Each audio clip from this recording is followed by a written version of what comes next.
So here's something that happens to almost every photographer at some point. You've taken a great image, you bring it into Lightroom, you do your adjustments on it, and then it's fine, it's clean, it's kind of technically correct. But it doesn't have that kind of quality that you were going for. That depth, that warmth, that slightly imperfect texture. And the kind of thing that makes a photo kind of feel like it was a real moment. That's the gap that film emulation tools try to fill. And today I want to show you one that I've been using seriously for a while now, and that's Dehancer Desktop. I want to tell you honestly whether I think it's worth it. Also, what it does well, where it falls short, and how I fit it into my editing workflow. Before we get into it too much, Dehancer did give me access to this app to try it out. Obviously, no obligation to make a video, no script from them to record. They have also given me a discount code. So if you use creative fields, you get 10% off everything if you decide to buy. I'll put that in the description as well so that you've got it there ready. Everything I say is what I truly think about it though. So what is Dehancer? At its core, it's a film emulation tool. It takes your digital photo and applies the same kind of characteristics of real analog film. Things like the way that the color response works, the tones that you get, the way that the highlights roll off, the grain in it. And it gives your image the qualities of specific films that are there in real life. It's not like a filter that goes on like in Instagram and that kind of thing. There's a lot of science that's gone into developing this and to making it look and react exactly how a real analog film stock would. Whether that science matters to you really depends on how obsessive you get with it. The results, that's kind of what I'm interested in. I'm not a big film nerd. I don't know the difference between the different types of film that are in there, but I like the results that it gives me. So let me walk you through how I actually use it. The layout is in these three kind of main panels. On the left, you've got the preset browser. So all of these are different presets that are in there. These are pre-built film looks that you can just apply to your image with a single click. In the center is obviously your main image. This is what you're working on. On the right are the details. This is the different controls, different aspects of this emulation. And along the bottom is your histogram. So this is where you can see what effect your different settings or presets have on your image as a whole. You can see that update as you edit things so you know the impact that you're having. The first thing to know is that you can use this at any kind of level of complexity. You can pick a preset, decide whether you like it or not, and export it. And there you go, you're done. A couple of minutes from start to finish. Or you can use this right-hand panel and go into detail and adjust every single parameter manually. I find that I'm somewhere, and you'll probably be, somewhere in between those two extremes. So here's an image that I shot in Paris. It's a raw NEF file, straight from the camera, no Lightroom edits applied or anything like that. I want to show you how you can use Dehancer all the way through the process. So the first thing that you want to do is get your white balance dialed in how you want it. So I'm just going to select the slider and drag it slightly warmer. There we go. You can see that changing on your histogram as well. So we have our white balance dialed in, and that means that the rest of the emulation is going to use that as its reference point. So you can see on the histogram, things are looking how I want them to look. I can also do the same with cropping. So we can come in here and let's say we want a 5x4. You can switch that around so it's that way. There we go. Just bring that in slightly. So you're already quite familiar with these tools from using them in things like Lightroom. So there we go. That's where we want it to be before we start applying any of the other parts of the film look. And if you need to, you can reset a particular slider by just double clicking on it, nice and easy. It saves you having to kind of look for a reset button or anything like that.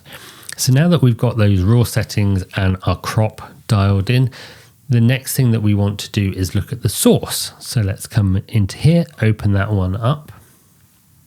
This sets your current baseline, and anything that you apply in the film profiles below this, it will kind of sit on top of this. So you can turn things on and off, and you can get the image looking exactly as you want it. So let's just, there we go.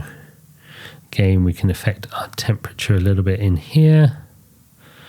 There we go. So our source is as we want it. We can lock that now. And then we've got the different film profiles coming up next. So I'm going to tick this, so then it becomes active and we can choose a film profile. And this is where Dehancer has earned their reputation. You don't have kind of generic make it warmer, make it cooler or anything like that. You've got actual films. So let's go into motion picture for an example. And then from there, you then have different options. So let's look at these Kodak Vision 3s.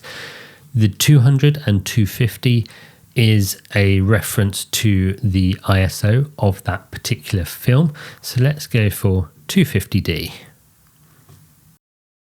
If we don't like that, let's go for 250T.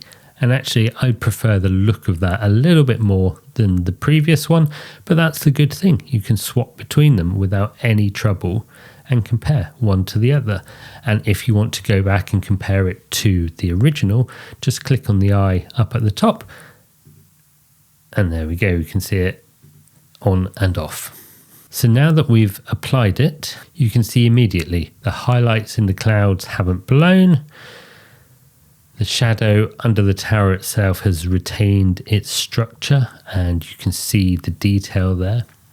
The color has shifted slightly warmer, and looking at the histogram, you can still see that same information there as well. And we're not in danger of clipping at the high end or at the low end. There's quite a gentle transition rather than clipping. That's the thing with Dehancer. It's not a dramatic transformation. It's more like the difference between a photo and kind of an image on Lightroom. I don't know if that particularly makes sense, but it's a subtle change and it gives a bit more feeling to that picture. And that's just with one film profile ticked. There's a lot more in here that you can go into in order to make it look exactly how you want to. So that film profile has got us 90% of the way there. And if you want to push it that last 10%, then everything else is adjustable as well. So let's have a look at expand. If we click in there, tick that, and then we can move our black point and our white point to adjust our image as we see fit.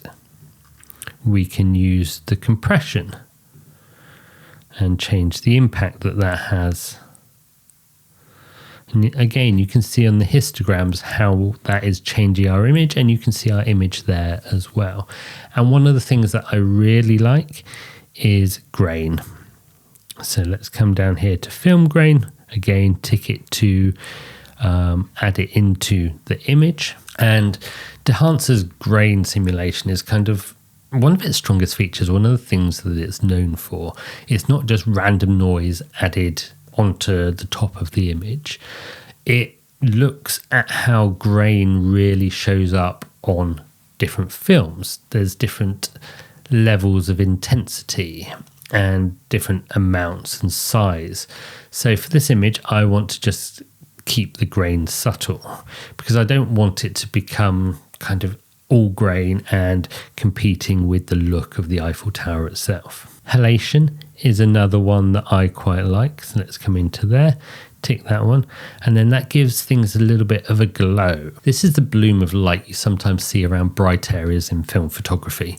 It's caused by light scattering back through the emulsion layers. It's very subtle, but it's one of those things that your eye says it's film without kind of consciously thinking about it too much. It's a very small thing that you want to add, and you've got the impact slider here so you can turn it up or down. So you only want a very slight amount in there just to give it a hint. You don't want it to be too overpowering. Remember, a little goes a long way. If you've made these different adjustments and you found a combination that you like, you can save it as a custom preset. What you have to do is press the plus button and give it a name, and it will save it as your preferred preset, so that in the future, if you want to add this to other pictures, so if I had a series of pictures from Paris and I wanted them all to look very similar, then I could use this preset to apply to all of those different images and then just tweak them slightly from there on. So is Dehancer Desktop the best of both worlds? Does it combine the simplicity of the mobile app with the power of the DaVinci Resolve plugin? Yes, I think it does. But there is one caveat to that. Compared to the mobile app, the mobile version is useful for quick edits. It's fine, but because you're doing it on your phone, the screen is small, and it means that you can't get the most out of it. You can't see as much of the picture as you want to.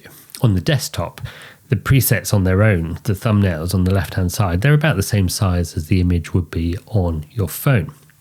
So you can see the presets, your image, the adjustments, your histogram, so you get a lot more to see.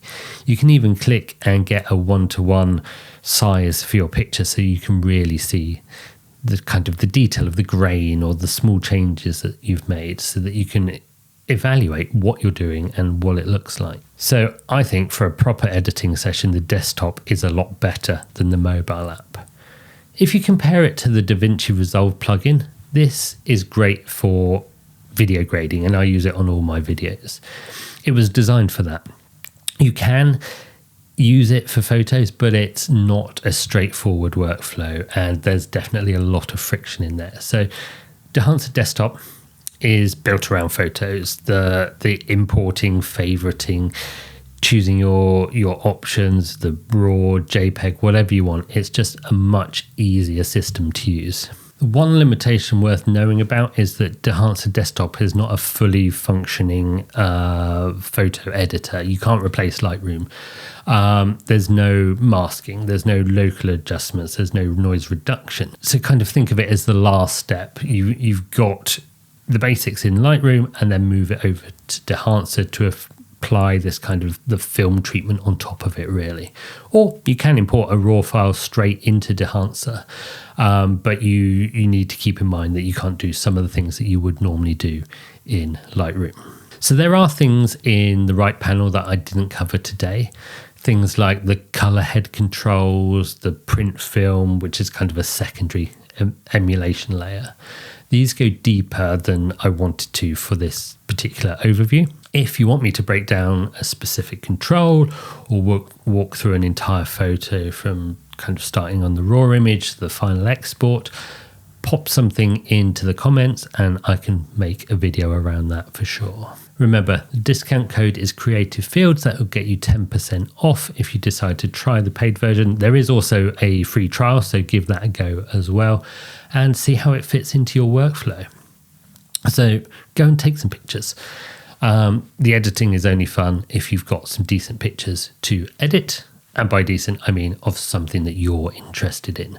So go out, take some pictures and apply what you've learned here. Have a great week and I will see you again soon. Bye.